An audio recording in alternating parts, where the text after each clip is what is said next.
One of Trump's main actions in the first 100 days is to levy new tariffs. A recent report says tariffs could hurt Kentucky more than other states because Kentucky is the most reliant on global trade.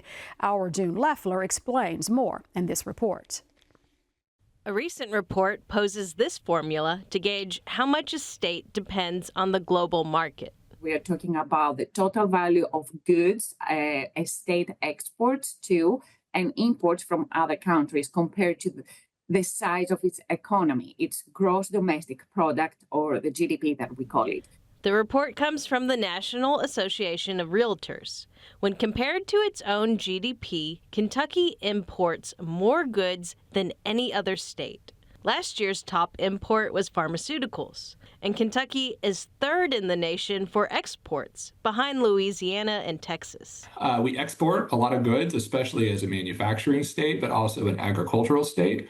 For example, we export several $billion worth of aerospace parts. We export a lot in the automotive industry and a range of other manufacturing sectors, but we're also well known as an agricultural state. Kentucky has had record-breaking economic growth in recent years, thanks to more manufacturing, especially in automotives. But that's why Kentucky is vulnerable now. Any state that makes a lot of things, you tend to import a lot of things because we import goods from all over the world, and then we do various things with them. We make things. The alternative to manufacturing or making things is services. Think tourism, finance, and healthcare. Less trade-dependent states tend to have more diversified service-based economies that have added jobs at faster or more stable pace. One profitable service industry in Kentucky is shipping, but that's clearly tied to international trade. Shipping companies like UPS,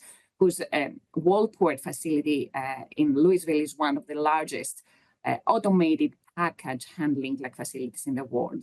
So that infrastructure connects Kentucky to global markets around the clock. The Kentucky Chamber of Commerce represents the largest business interests in the state. The chamber opposes Trump's tariffs. The number one thing we're hearing from businesses across Kentucky right now is the sheer uncertainty of this.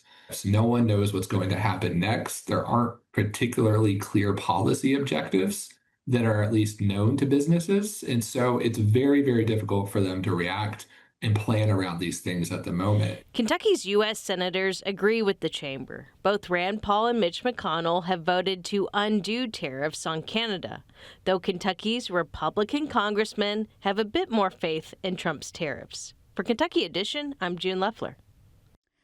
Thank you much, June. The White House says President Trump will sign an executive order today to relax some of its 25% tariffs on autos and auto parts.